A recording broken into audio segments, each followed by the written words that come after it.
What is it, Tink? Holy macaroni, it's a hole! Peter? Peter Pan? And welcome back to more Kingdom Hearts 1. I am Lance with the fans, and that's Please, hurry. I'm Peter Pan. Parents are coming. That's me. I'll be right up there.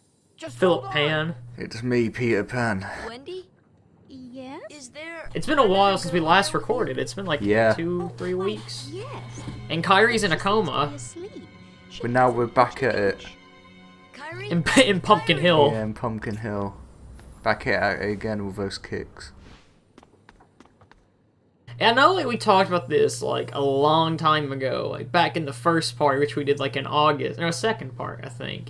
And it was like, the models, I know because they're using the DDD models, they look so much better. And like, it's kind of weird, because like, I kind of watched a little of these cutscenes, because what I've been doing for like a guide, I watch Cyberman 65's videos, like covering it. Because if there's a certain world I'm very like, you know, like it's kind of fuzzy to me, I'll watch it, and that cutscene looks so different in the PS2 version, it's weird, and I'm like, oh, I'll ask you that, could you ever see yourself going back to vanilla KH1, like, ever? No. This is a weird argument, because like in some ways, vanilla KH1 is kind of like, it's better, because like Kingdom Hearts 2 Final Mix, like it's objectively better than KH2, like it feels like a different game at times. But KH1 like Final Mix, like yeah, you have like extra boss, you have one extra boss, but like you have to grind more for the Ultima, you have crappy gummy ship missions, like you have bad recolors of like bosses, like like it's the more complete version, but they like made some like balance changes, I guess, which just made it more tedious to get shit in this version. It's actually funny you kind of bring that up, because I'm playing, well, I actually just beat the main story of Pokemon Ultra Sun, and it kind of does a similar thing where, like, it changes a lot of things. It's like, why was this changed? Yeah. But, like, it's weird. So, like, Ultra Sun it changes a lot of things that probably should have been changed a long time ago. So, like, in Ultra Sun, I know, you know how, like, when you're, like, in a Pokemon battle and you get confused, and, like, every time it feels like you hit yourself, in Ultra Sun and Moon, they lower that, so you don't do it nearly as much. But they do a lot of dumb stuff where it's like, they'll add filler, like, not filler, I want to say, but, like, I'll just say, there's a new trial in Ultra Sun, and it's very tedious, because literally what you do is you're running across the world pretty much all over again to go fight people, and it's boring fast. And I was legit flabbergasted when I saw that, because I was like, are you kidding me? Yeah, it's padding, yeah. But yeah, Ultra Sun's, it's okay. Yeah, since we haven't recorded in a while, and like Riku's just doing some cutscene bollocks at the moment, there's Dark Sora. Can we like talk about the recent KH3 leaks? I guess not really leaks, but like rumors. So as at the time of this recording, D23 Japan is on just over 2 weeks, and like so at the moment there's a 4chan rumor, so take this with a grain of salt. But they correctly predicted the World Ends With You Switch port, which I'm excited for.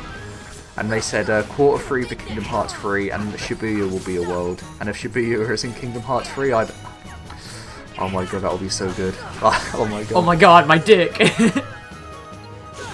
Like, I hope it's real, because I was talking to you about this, but like, it would be cool because it's the first like it's the first like Square Enix, real Square Enix world there. So like, I mean, we have like Hollow Bastion and Radiant Garden stuff in 2, but we never had like a real Square Enix world. So I think it'd be nice. Plus, plot-wise, it makes sense because they bring it up in DDD how Sora's gonna visit them. So I mean, you know, you may as well do it. And like, you brought this up the other day, but some guy is working on the music as well in this game, and his music's very urban, so it really could fit World Ends With You. Yeah, yeah. And he got like he got his Twitter, and like he got all his social media removed, including his YouTube. Really? Square Enix ninjas aren't happy with him, I guess. Should bring this up. This is the Shadow Sword fight. This fight can actually be kind of annoying. Yeah. It's not really like. Go ahead, sorry. Yeah, I was just agreeing with you. Yeah, it can. Yeah, that's what I'd say. I just said it. Because like he does this stupid shadow clone attack, like he's Naruto, and it's really annoying. So I literally just spam strike right at him. What pisses me off is when like after he attacks you, like when he does that slow walk, it's like, are you taunting me? He's just like casually walking about the screen. I'm trying to think of like other stuff on this fight. Like a tip I've always had for this fight is like at the beginning phase, you stop on him a lot, and you're just gonna do. I mean, don't get me wrong, stop is really useful in this game. It's probably the one game where I use it the most. So like you really need to use it in this fight and a fight in the next world. It comes in very handy. You need to use arrow more. Why aren't you using arrow? I'm going to next world. I didn't really do it in this because I didn't really think I would need it, admittedly. Because I was like, well, this fight's... It can be difficult, but it's not that hard. Yeah, I guess so. Basically, what you're saying to me is I'm too good at this game. I don't need no arrow. Not my arrow. Well, you know what they say, Philip. It was all okay, but then I took an arrow to the knee. When I think of Aero, I just think there's a chocolate brand in the UK. I'm not sure if the US has it, called Aero. And it's like this bubbly chocolate, and now I just want that. God damn it, Kingdom Hearts. You're making me hungry. Let me ask you this. Have you ever... This is a very random question. Have you ever had, like, cherry-flavored chocolate? No. Oh, one thing, like, I'm addicted to at the moment is cherry-flavoured soda. So, like, cooked cherry. I keep, like, drinking a ton of that. It's probably doing weird things inside my body, but, like, that cherry flavour. It's stealing your heart and soul away. Yeah. Philip, you have a massive stomach ulcer in your body. Was it worth it? I crack open another cherry coke. Yes, it was. Like, I'm just kind of running around because I forgot where to go, admittedly. But, one thing, like, I've never really liked... I've never liked, like, flavored, like, pop at all. Like, I've always been, like, regular brand pop. Like, RC and Pep... Well, not RC, but I'm a Pepsi man. Wendy, They're not Pepsi. Oh, like... come on, Tink. Like cherry. Come on now. The cherry ones are like, oh. Well, this is as far as I can go. I gotta help Wendy. Like, I've never liked orange-flavored pop. I don't know why. No, no, like, don't I? It's weird, because, like, I love the smell of oranges, but, you know, like, I can't eat anything, like, orange-related. So, like, if I try to eat an orange popsicle, like, I hate it. But I love, like, cherry popsicles. I'm the opposite. I don't like the orange fruit purely because of the texture. Like, it just feels weird to eat. It's like, ugh. Feels like I'm eating wrinkles or something. Eating wrinkles. I've never heard that before. That's what an orange feels like. Okay, like, what do you think about lemons, then? Do you like lemons, or...? Not really, like... I'm a basic bitch when it comes to fruit. I eat bananas, I eat grapes, I eat apples. You know, the classics. I still think when you guys were doing that that drunk stream where you're watching a Silver Gunner and you were super drunk and came back like eating a banana for no reason. That was so funny. Yeah. It was just so random, and I was like, "What is he doing?" Hey man, a boy's got to eat. Running off with that girl without even saying goodbye. But like, I've never been not a big fruit guy. No, admittedly. like, I haven't eaten like much fruit in a while. Hollow Bastion, where Maleficent resides. But you won't be going there.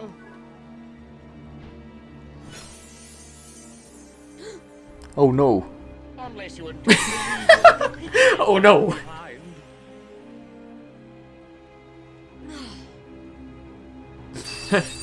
What's that? What's that, Knuckles? Billy fell down the well. Oh no. Over the Keyblade, and I will spare your lives. I'm glad I'm merciful, unlike the Why is it like Hook so default face in this cutscene? Like his default face looks like some of the worst in this game. I'd say. We said this in a previous part, we said this in Atlantica, you brought it up, but like, Ariel's like the only Disney character who never has default face, and it's really weird. Like, she's always animated really well. You would, like, don't get me wrong, Little Mermaid's a popular movie, but I never thought, like, this is just me, I would put more work into the worlds that you know are gonna be a popular world. If you're gonna, like, because if you're gonna have default face, at least make one world more popular than the other. Like, more work into it. I mean, don't get me wrong, I don't want, like, just one world to be good and the others to be crappy, but, you know. 0.2 didn't have default face, it had a bit of lip flapping, but like, nothing as bad as like default face ever was. I think the default face is probably worse in this game than KH2, so, yeah. I like this song, so why not? And it makes too much sense. But, I don't know. Like, in 2, it's there, but it's not as common, I guess. BBS has it quite a lot. Mine, did you? Like it's everywhere on BBS.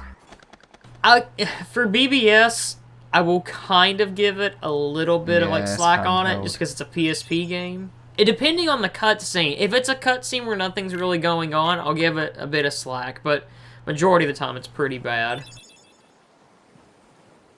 I think the worst like default face in BBS is probably Aqua, because it looks like her mouth is just flapping there too. So. It looks like she's just pissed off when she has her default face. Well, she is all the time. I will say this though, like the only time I think Terra's voice actor is ever good in BBS is when he's pissed off. It's the only time I think he's good. He sounds different in 0.2 despite it being the same guy. It doesn't even sound like him, but it's like the same voice actor. I think they got I don't know if this is true. I'm just guessing on this. I think they got a new voice director because 0.2's... Okay, 0.2 and back cover in general, the voice acting sounds so much better. Like, Willa Holland's still kind of as Aqua, but she's better, somewhat. Because in BBS, she does not care, except for the "Could it be" line, which I mean, that's only funny because it is bad. Could it be? That's how 0.2 starts, and it's great. I'm glad. Here's the thing: 0.2 is the best game of all time because it adds that and explains why Mickey doesn't have a shirt, and that always. The biggest plot hole in video games. That's the thing I've always wanted to know. Screw the Master of Masters. I needed to know why Mickey has a shirt. Or didn't have a shirt. There you go. Do you like Mickey with the shirt or Mickey without the shirt? Let me ask you this question. Take off the shirt, Mickey. Oh yeah. I don't know why they're... Okay, you know that picture where it's like a very like anime-esque Mickey Mouse? I know what you're and on he's about. Like naked looking at Riku. Yeah, I know. Yeah. God. Is that you, Smee? Did you finish them off? Aye, Captain. They walked the plank. See, look, Peter's face is well animated here. Like, why can't it be like this all the time?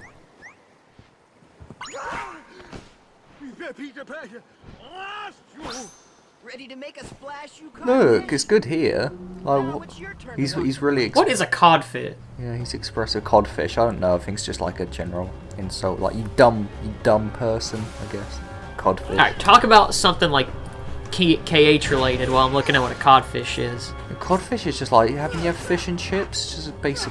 It's like the most basic fish you have when you have, like, fish and chips or something. Cod. We don't... Philip, I think you understand. This is America. We don't eat fish and chips. Fishes don't exist here. There are fucking cows in the sea in America. You fish your steak. Well, there are sea cows, so that does kind of work. I've actually never seen a sea cow before, so they could be fake. I've just heard that before. I don't think we pointed this out, but like when you press triangle and like the exclamation mark, that means like you want your party members to focus on one enemy specifically. I never use that, so I kind of always forget that's there. Yeah, same. Just because, you know.